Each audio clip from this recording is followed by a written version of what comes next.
Yeah, hello all. Welcome to One Pitch Catch. We're recording after the India-New Zealand series ended with a series win for New Zealand. I think it's their first ever time they're winning in India. Maybe I think it's probably a very rare ODI series loss for India as well. I think Bilaterals, if you exclude yes. the 23 World Cup, for example. Yeah, I don't think I think it's probably been 10-20 million years since India lost a ODI series at home, Jaga. And like we all think that Gambhir's CV is getting stronger with every series that India plays. A lot of records are being broken. I mean, apparently I heard that New Zealand has never won a ODI series in India. If you remember, New Zealand had never won a Test series in India a year Yes, ago. he did. He So, made it happen. and and India had never lost a series decider in an ODI series with New Oh, Zealand, okay. and India had never lost an ODI in indoor. Okay. All Good. I mean, records so records are meant to be broken, like all the so players say. so everything is Gambhir CV is getting stronger, like I said. And Shubman also. Let's not forget. Shubman, But poor guy, he's so young into captaincy, but I feel for a young captain, I mean, when you're just budding into the in as a captain, you need a different kind of a coach. I feel, yeah, especially now with the coach and captaincy situation has become much more uh, dominant in current world cricket. yeah. It was not the case 10-15 years ago. Right now, I think poor Shubman has got a raw deal by getting Gambhir as coach, I feel.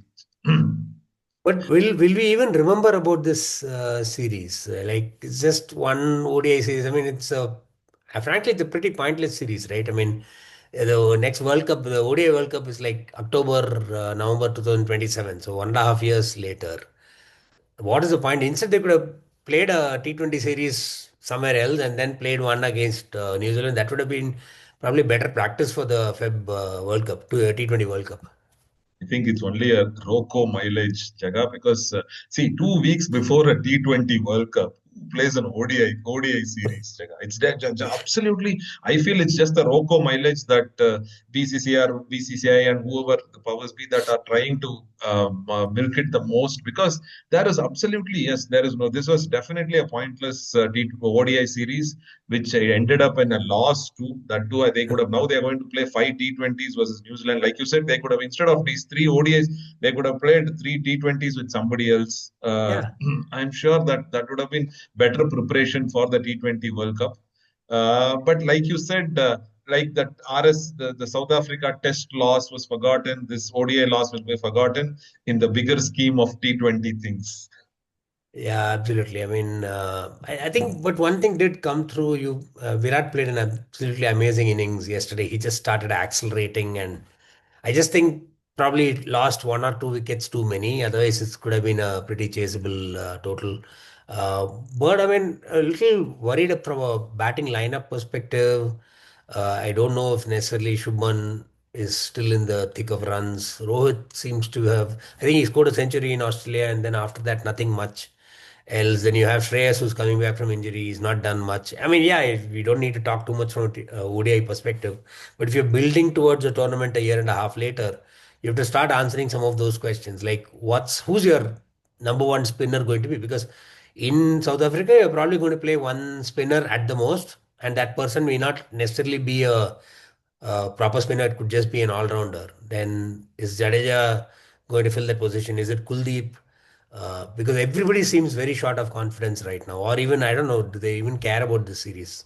I don't know. I mean, I think Aksar is a name that comes to my mind when you ask about a spinner in 1.5 years' time. Maybe in Aksar's batting is also gone to a Yeah, different level. Though he should not be pushed to number three or number four like we yeah, have done him sometimes. But he's batting at 6 or 7 is a very good thing. And is I think that given the way that Jadeja has performed over the last 2 years in ODIs, I think Aksar definitely gets has to be selected ahead of Jadeja. And the way Kuldeep and I won't read too much into Kuldeep because Kuldeep can still baffle batsmen. I would Hmm. not go with how Daryl Mitchell treats him, Jaga. Oh, The way Daryl Mitchell treats him, I have not seen any batsman who can read left arm wrist spinner this well and so and he's not authoritatively. batting recklessly. It's Yeah, not reckless. he's not baseball. Yeah. He's Daryl Mitchell. So I mean, yesterday, the third ODI, the first ball he bowled, he just came down the track and hit him for a six. So the confidence of facing Kuldeep, I have not seen. I mean, Kuldeep has troubled batsmen all over, Yeah. all countries, all batsmen, top order, lower order, everybody has struggled against him. But something that Daryl Mitchell has seen in him, that he reads his flight, he reads his wrong one, he reads his trajectories. He decides when the ball to be reverse swept, he will reverse sweep. The ball to be swept, he will sweep. I can't believe how this can happen. It's like a video game where you get a cue before the ball is bowled.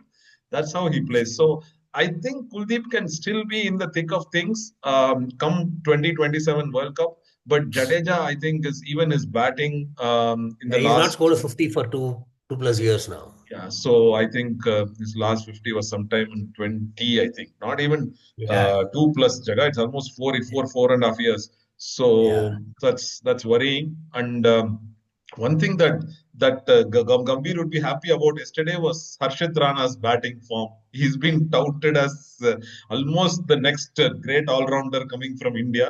But if you watch that innings, no, it was. I personally feel it was just a flash in the pan innings. He cannot do that Suttaran. நிறைய regularly. சுத்துறான். And yes, exactly. And also some, I mean, for want of a better word, some brainless bowling by New Zealand to him yesterday. He was unnecessarily bowling one slower ball and over, and he was able to tonk it outside the park every time. Yes, I mean, I have to give credit to Ashit Rana's batting yesterday. Hey, Like you said, if Rahul or somebody from the top order, I mean, not blaming Rahul, somebody had scored another 25, 30 runs here and there, Virat could have taken it.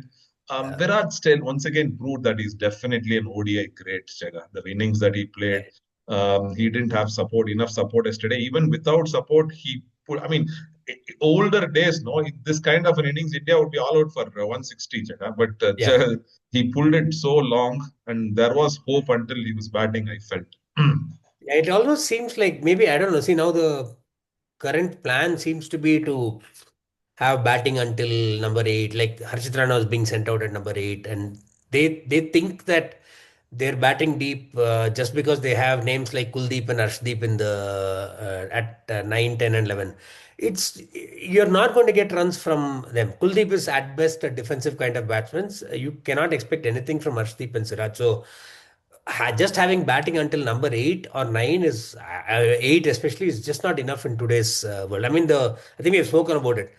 The focus seems to be on batting until number 9 and 10 in your test matches, but closing your batting down at number 7 or 8 in ODIs and T20s, which is just ridiculous, especially ODIs. It's a 50 Doesn't over make contest. sense. You're almost invariably going to lose 7 or 8 wickets by then. Yeah, exactly. That doesn't make sense. I don't know the thinking behind Gambhir and this thing management. And even after the second game, I think somebody came up and said that we would have done better with an extra spinner in this game. So what are you saying? After the end of the game, what are you there for? You read the pitch and pick a spinner. I mean, Yeah, why are you not picking? I mean, why didn't you pick Ayush? But I mean, you brought in Ayush correct. Badoni Yeah, yeah. urgently because Washington was injured. After the game, you come back and tell we would have done better with the spinner. I mean, this is very, I mean, you and me watching on TV or watching from the stadium, we can say that.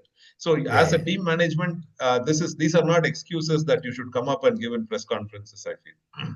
What about Rohit, right? I mean, like we said, he did score a ODI 100 in Australia, but it's fallen off after that. Yeah, Do you I think am. he's going to be there in 27? I mean, I'm starting to get the feeling that he doesn't want to be there for the 27 World Cup. I think in these three New Zealand games, especially, I mean, the South Africa games was also a little bit, but even this New Zealand ODIs, I felt he was not showing his usual interest and enthusiasm towards batting and even on the field. I mean, of course, he took catches and did some good stops, all those things I watched, but Yeah, still, somehow there is something missing in his contribution towards the team is what I felt. The way he threw his bat and he's getting out. I mean, as captain, he was getting out like that. I mean, I'm not meaning to say that as a captain you can yeah. throw your bat and get out, but in between, when the team needed it, he had played long innings several times. But this Correct. Yeah. time, these two series versus South Africa and versus New Zealand, I am starting to get the feel that I wouldn't be surprised if he calls it a day even before the 27 50 over World Cup. Check. I think he'll stick around until then because I don't know if it necessarily makes for great PR also. Then you'll have ODI series only for Ko, not for Oh, RoKo. That also creates problems. So ODI. I think It he'll will stick become around. ODI. Yeah, it'll become ODI series or something like that. So I think he'll still stick around. It's definitely something that he will want to achieve, particularly given the loss in 2023 at home. But moving on to another World Cup that's going on, the Under 19 World Cup for the men, boys, whatever you want to call it.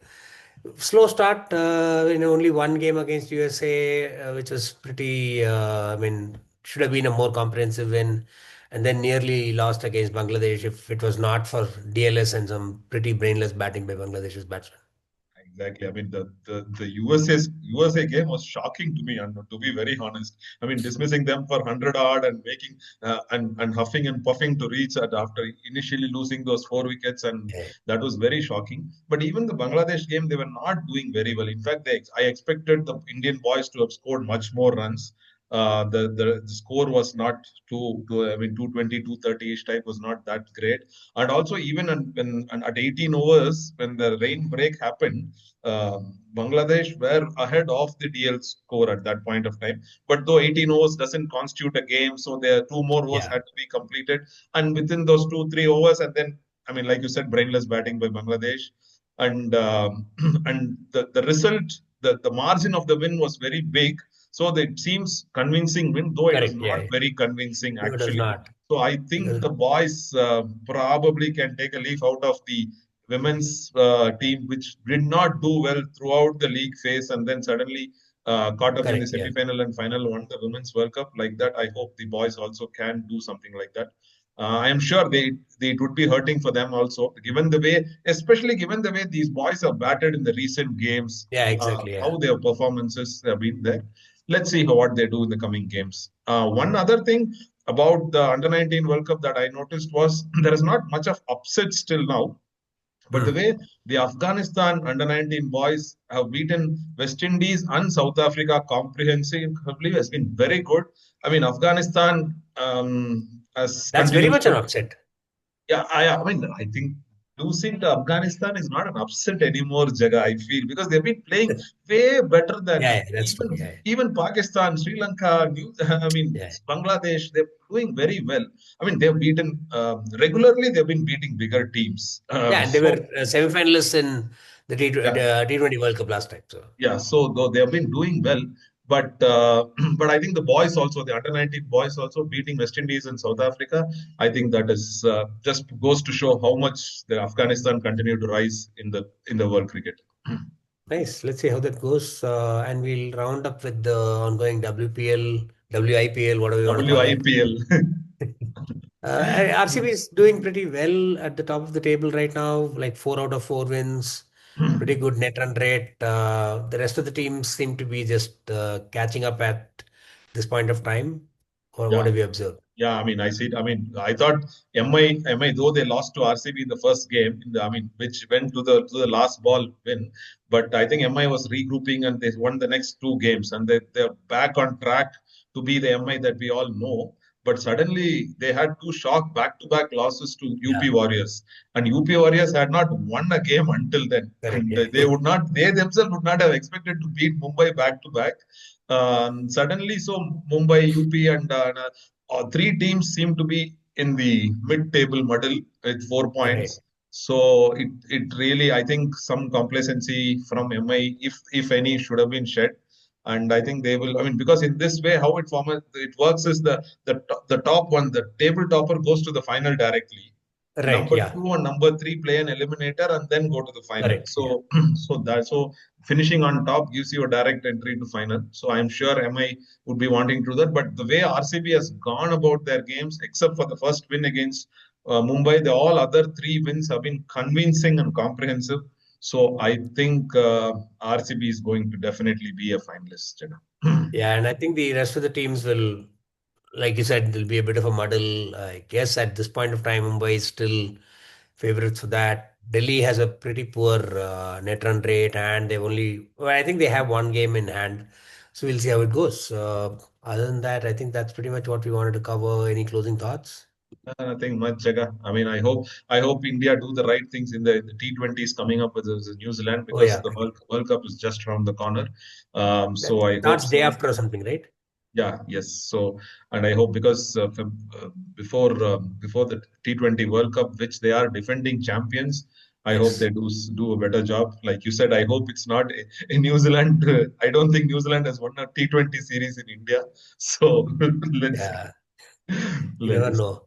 I mean, there's a lot of hype around it, right? No team has ever defended the T20 World Cup. No team has won three trophies. No team has won at home. So all of that, no pressure, guys. So Hmm. anyway, cool. Thanks a lot. Please do keep continuing to watch, subscribe to our channel, and share us your feedback. Bye. Thank you. Bye bye.